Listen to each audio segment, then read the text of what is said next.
Bonjour à tous, c'est Dr Chemlos Croissant, prédicateur, enseignant de la Bible et éditeur en chef de connaîtrepourvivre.com, site d'enseignement chrétien. Nous continuons notre cours biblique approfondi sur l'Église et aujourd'hui nous allons voir la question « Qu'est-ce qu'un pasteur ?» Il est important de savoir ce qu'est un pasteur. Si vous êtes une personne dans une église locale, eh bien, il est important de comprendre quel est le rôle du pasteur afin que vous puissiez vivre une vie à la gloire de Dieu dans la relation avec votre pasteur. Si vous êtes en train de choisir une église locale, il est important de choisir une église où il y a des vrais pasteurs, des personnes qui sont qualifiées. Si vous êtes un pasteur, eh bien, il faut comprendre l'intégralité de votre rôle. Et si vous êtes quelqu'un qui aspire à la charge de pasteur, il faut aspirer, il faut souhaiter devenir ce que la Bible appelle un pasteur et pas l'idée que l'on se fait d'un pasteur. Il y a toutes sortes de raisons pour lesquelles il est important de savoir ce qu'est un pasteur. Alors dans la Bible, comme nous le verrons dans une autre vidéo, le terme pasteur est utilisé de façon interchangeable avec le terme ancien. Donc pasteur et ancien, c'est la même personne. Il y a aussi le terme surveillant et le terme conducteur ou meneur. Donc tous ces termes sont utilisés de façon interchangeable. Alors pourquoi ? Eh bien parce que les différentes facettes du rôle du pasteur vont être exemplifiées par ces termes. Si vous voulez, c'est un peu comme quelqu'un il est le fils d'un homme, il est aussi un père, il est un oncle, etc. Donc c'est la même personne, mais il y a différents termes qui font référence à son rôle dans différents aspects. Et il peut être aussi un ingénieur, parce que c'est son aspect professionnel, voyez-vous. Donc, le mot pasteur, c'est un des termes qui est utilisé pour faire référence au leader de l'Église. Alors, je vais expliquer ces termes un à un, et vous allez voir comment la compréhension des différents termes que Dieu donne aux pasteurs nous explique qui ils sont, quel est leur rôle. Alors, le terme pasteur, en grec, c'est poimen. On le trouve dans Éphésiens 4:11. En Éphésiens 4:11, Dieu dit que Christ a fait des dons à l'Église et il a donné les uns comme apôtres, les autres comme prophètes, les autres comme évangélistes et les autres comme pasteurs enseignants. Donc Christ a fait des dons à l'Église et parmi ces dons, il y a des dons spirituels en tout genre et il y a aussi des personnes qui sont douées. Et il y a donc les pasteurs. Les pasteurs ont un rôle très important dans l'Église et ils sont un don de Jésus-Christ, un don de Dieu. Alors, le mot pasteur signifie littéralement berger. C'est un berger. Christ est le bon berger, le grand berger, le berger en chef. Et les pasteurs sont des sous-bergers. Ils sont des bergers qui ont été placés par le bon berger pour paître le troupeau. Vous vous rappelez quand, par exemple, Pierre avait chuté, il avait renié le Christ par 3 fois et que le Christ lui demande « Est-ce que tu m'aimes ?» Eh bien, à la fin, il lui dit « Paie mes brebis ». Donc le pasteur, il dirige les brebis, il nourrit les brebis. Alors, pourquoi est-ce que le pasteur est appelé pasteur, est appelé berger ? Pourquoi est-ce qu'il est un berger ? Parce que le berger, il s'occupe de ses brebis. Donc, quel est le rôle du pasteur dans l'Église ? Il nourrit les brebis. Comment il les nourrit ? Il les nourrit par la parole. Il protège les brebis, c'est-à-dire il les protège de la fausse doctrine, des loups, des dangers. Il guérit les brebis aussi, qui se sont blessées, qui ont été attaquées. Donc il panse les plaies. Donc il va avoir le rôle de conseiller. Le conseiller. Il y a plein de pasteurs qui, quand ils entendent parler de quelqu'un qui a des problèmes, ils leur disent d'aller au psychologue, d'aller voir quelqu'un qui est un professionnel, un conseiller. Mais la Bible dit que le pasteur, il est un conseiller. Il est dit dans Colossiens 28 que le pasteur, il travaille dur à rendre compte devant Dieu pour toute âme, à présenter tout homme au singulier devant Dieu, pur. Donc le pasteur, il parle en individuel avec des brebis, il les conseille. Et non, le rôle de conseiller chrétien n'est pas un rôle pour le psychologue, il n'est pas un rôle secondaire pour le pasteur qui n'est pas important. Pourquoi ? Parce que Jésus-Christ, il est le conseiller merveilleux. Le Dieu admirable, c'est de la prophétie d'Ésaïe, vous vous rappelez ? Il est le conseiller merveilleux et admirable. Et Jésus-Christ, c'est le modèle pour tous les pasteurs. Et si lui, c'est le conseiller merveilleux et admirable, eh bien le pasteur aussi doit être celui qui peut prendre la parole de Dieu et venir panser les plaies et venir guider une âme. Il doit être celui qui, non seulement nourrit les brebis, protège les brebis, mais aussi les guérit. Donc ça, c'est le rôle du pasteur. Alors, évidemment, cela signifie qu'il va prêcher, il va être capable d'enseigner. C'est pour cela que dans 1 Timothée, il est écrit que l'ancien, c'est-à-dire le pasteur, eh bien, il doit être capable d'enseigner. Parce que sans cette capacité d'enseigner, eh bien, un petit groupe, un groupe d'études bibliques, avec une personne en individuel, ou dans la prédication, dans le contexte de la prédication, eh bien, sans cette capacité de transférer la connaissance de la parole de Dieu, mais aussi avec l'amour, eh bien, il ne pourra pas être un pasteur.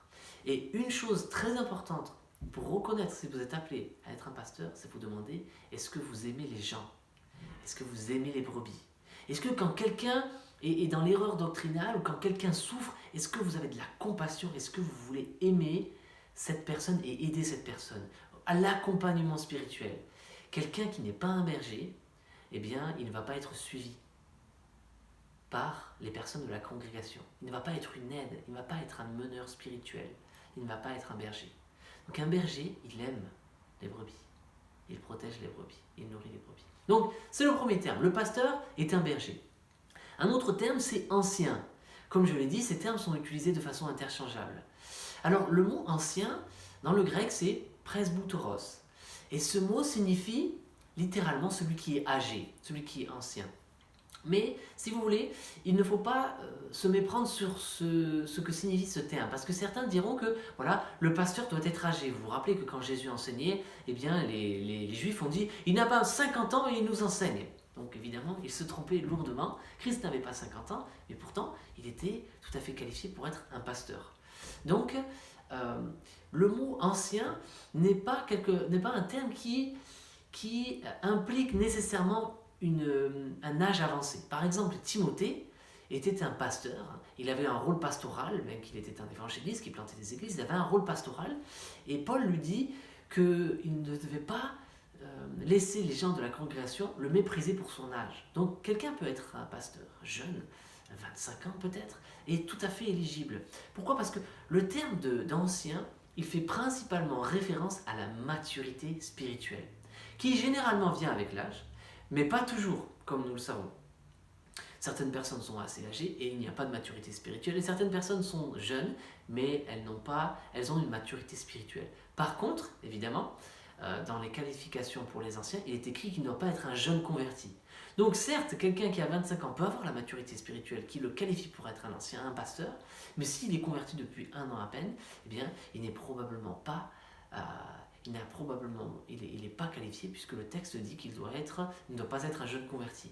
Alors, on se rappelle que dans l'église du 1er siècle, après peu d'années, eh bien, il y avait déjà des anciens qui étaient placés. Donc, ils étaient convertis depuis quelques années. Donc, on ne veut pas placer un chiffre qui serait une marque rigide sur l'âge d'un pasteur. Mais il faut se rappeler qu'il ne doit pas être un jeune converti et que ce qu'il compte principalement, c'est la maturité spirituelle. Et le terme d'ancien parle aussi de la dignité de l'office, du titre. Donc, c'est quelqu'un qui a une maturité spirituelle, c'est un ancien, et c'est quelqu'un qui est un berger spirituel, c'est quelqu'un qui peut enseigner, c'est un pasteur. Le troisième terme, c'est le terme pour surveillant, le terme en grec épiskopos. Alors ce terme, si vous voulez, cela signifie un manager. C'est quelqu'un qui va diriger l'église, il va manager l'église, il va manager tout ce qui se passe dans l'église, il va manager les finances. Alors comme je le dirai dans une autre vidéo, dans la Bible, eh bien, l'église doit être dirigée par une pluralité de pasteurs, une pluralité d'anciens. Donc ce n'est pas un homme qui dirige toute chose. Non, à part si c'est quelqu'un qui vient de planter une église, il n'y a pas encore quelqu'un de qualifié et d'envoyé par le Saint-Esprit pour être un pasteur, un autre ancien dans l'église, auquel cas, bien, le pasteur est seul, jusqu'à ce que le Seigneur lui apporte de l'aide, puisque la charge est vraiment lourde. Mais donc, pour revenir au terme épiscopos, le terme de surveillant, eh bien, le pasteur est un manager. Il va manager les finances de l'Église, il va manager tous les ministères. Il va bien sûr être celui qui va déléguer, il va former les gens, il va diriger la façon dont les ministères sont conduits, il va prendre garde que la doctrine, eh bien, est bien enseigné, est bien gardé dans l'Église, mais il va déléguer, puisqu'il ne doit pas et ne peut pas tout faire. C'est pour cela que dans Éphésiens 4, il est dit que Dieu a placé les pasteurs dans l'Église afin d'équiper les saints pour l'œuvre du ministère. C'est ce que dit le texte dans sa continuité. Donc évidemment, le pasteur n'est pas là pour tout faire, mais le pasteur est là pour tout manager. Il n'est pas là pour micro-manager, c'est-à-dire il n'est pas là pour regarder tous les détails et être derrière les gens en permanence, mais il est là pour diriger ce qui se passe. Donc il est responsable des finances. Est-ce qu'il y a quelqu'un qui dirige les finances? Est-ce que les finances sont bien gardées? Il est capable, il est appelé à diriger la louange. Donc ce qui se passe dans la louange, il est responsable ultimement devant Dieu pour ce qui se passe dans la louange. Et donc, il va diriger ce qu'il se passe. Par exemple, les apôtres nous donnent un exemple pastoral dans Acte 6. Ils ne doivent pas négliger le ministère de la parole et de la prière, donc ils vont choisir des diacres. Donc, vous voyez que les apôtres qui avaient ce rôle pastoral dans l'Église naissante, eh bien, tout comme les pasteurs aujourd'hui, ils n'étaient pas appelés à remplir tous les aspects du service dans l'Église, mais ils vont recruter des gens qui vont être qualifiés, qui vont être remplis du Saint-Esprit et qui vont être obéissants à la parole de Dieu et qui vont s'occuper de différents ministères dans l'Église. Donc les pasteurs, à nouveau, ils sont les managers de tout ce qui se passe dans l'Église. Donc leur tâche est vraiment très haute, ils ont énormément de responsabilités. Et c'est pour cela que dans Hébreux 13, versets 7 et 17, il est dit que nous devons nous soumettre à nos conducteurs, ceux qui sont les leaders dans l'Église. Et ils mènent, et il est dit que nous devons leur obéir, nous devons nous soumettre.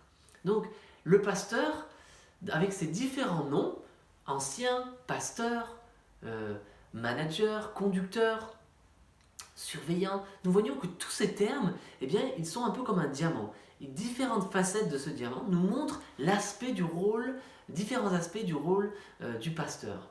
Donc, quelqu'un qui veut être un pasteur et qui pense que le ministère de pasteur, c'est que prêcher, il se trompe lourdement. Il va y avoir toutes les tâches administratives associées avec le rôle de manager. Il y a aussi les tâches du conseil chrétien, individuellement. Il ne va pas s'agir simplement de parler aux foules, mais il va falloir parler aux âmes. Il va falloir parler en individuel, dans le conseil chrétien. Il y a aussi l'aspect de diriger, de mener. Et donc l'aspect d'aimer les brebis. Vous voyez, donc c'est un rôle qui est vraiment unique. Et Dieu donne à très peu d'individus d'être qualifiés pour être pasteur. Et ce rôle est à prendre très au sérieux. Si vous êtes ancien dans une église, sachez que la Bible vous appelle aussi à être un pasteur. Donc vous devez être capable d'enseigner. Si vous n'êtes pas capable d'enseigner, ce qui ne signifie pas que vous devez être capable de prêcher. Si vous n'êtes pas capable d'enseigner et que vous êtes un ancien, vous n'êtes pas qualifié pour être un ancien. Vous êtes censé pouvoir enseigner en petit groupe ou en grand groupe, peu importe, mais capable d'enseigner. Si vous êtes un pasteur et que vous ne vous occupez aucunement des tâches administratives, de diriger, de manager l'église, que vous n'avez aucune idée de ce qui se passe dans les finances, eh bien, vous ne remplissez pas votre rôle. Si vous êtes dans une église où il y a quelqu'un qui est un pasteur et qui n'est pas capable de prêcher, d'enseigner, eh bien, qui n'est pas quelqu'un qui est un conseiller chrétien, il y a aussi des défaillances. Donc le rôle de pasteur est vraiment particulier, il est vraiment un rôle qui est très difficile, qui a énormément de responsabilités. C'est pour cela que la Bible encourage les églises à avoir une pluralité de pasteurs, pour que ces pasteurs se complètent et qu'ils soient responsables les uns devant les autres, afin que ça ne soit pas un système pyramidal, mais que ce soit un système de pyramide tronquée, où il y a les bergers, qui sont les pasteurs des églises, et il y a le bon berger, qui lui est au sommet de la pyramide et qui est le chef et le roi dans l'église. Et nous nous soumettons à sa parole. Amen. Donc c'était connaîtreponvivre.com. Merci de nous avoir suivis pour cette vidéo sur qu'est-ce qu'un pasteur. J'espère que cela vous a encouragé. Abonnez-vous à notre chaîne YouTube. Laissez-nous un j'aime, partagez ces vidéos, activez les notifications pour recevoir les nouvelles vidéos. Devenez membre de notre groupe Disciples de Jésus si vous le souhaitez. Et visitez connaîtreponvivre.com.